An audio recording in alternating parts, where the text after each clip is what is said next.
Hey guys, it's Carmen again, and I'm standing in the splotchy sunlight. I'm sorry about that, but I just had another moment where God just put a word in me and I had to come and record right now. Luckily this time I'm on my way for live stream, so I look a little bit better than I did the last time that this happened, but it's not about that anyway. So yesterday, Bishop Kenny Lee, who is a really good friend of mine whom I love, posted something about revival is coming, to be ready for revival, and I liked it and I shared it and I read it and I was like, yeah, that's a good point, you know. And honestly, I didn't really think much about it after that.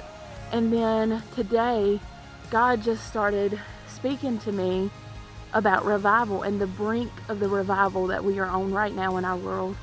And so it sounds crazy. It's like we're saying revival is coming and we can't even go into the churches. But I think in order to have the revival that we're about to have, we had to take ourselves out of the church building and be the church, like we said in one of our videos before.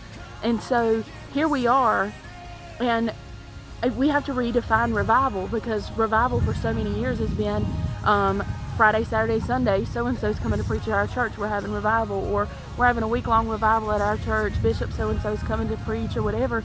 But that's not what revival is. Revival is when we are revived and something new is birthed inside of us. Revival starts with one person, and that one person can be you. And so right now we are having individual revivals where God is reviving us, because we're having this time to spend in His Word and to spend alone with Him and in worship in our own homes. And for me today, honestly, where this started burning inside of me, I was in the shower.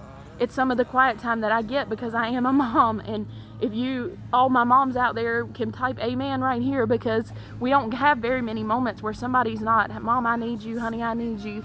And so today I just happened to be able to take a long shower, and I was listening, and God of Revival, come on. And I'll link it down below so that you can go listen to it.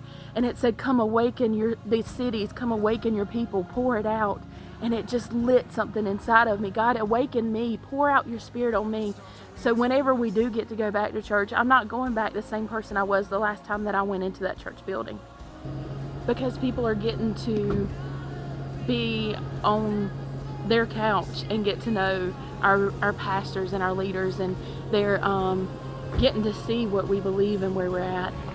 And so I just challenge you to take this time and find your quiet place with God, and get into His Word and find devotions to read, and watch your pastor and other pastors, and get the Word in you, and let God begin to revive something in you, so that revival is coming. Revival's coming. If you want to be a part of it, let God start reviving you so that you can be part of the revival, because I believe with everything that is inside of me that it's coming. So I plead these words of that song over us. God, awaken your people, awaken this nation, pour it out over us, and let us see a revival like never before. I want to be part of that. God has put the word revival for 2 years in my heart, and I've been praying for it and seeking for it, and I believe that we are on the brink of it. But without a shadow of a doubt, I believe that it's going to start with you and me letting revival come into us. And so God, revive us, have your way in us.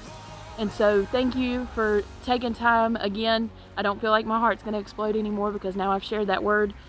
And I pray that this reaches you, and that you run with this, that you let God spark a revival in you today.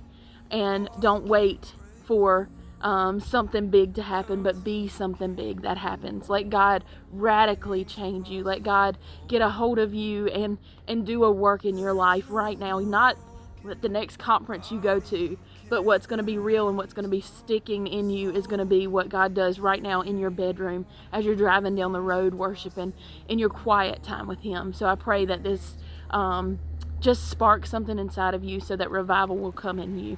Thanks.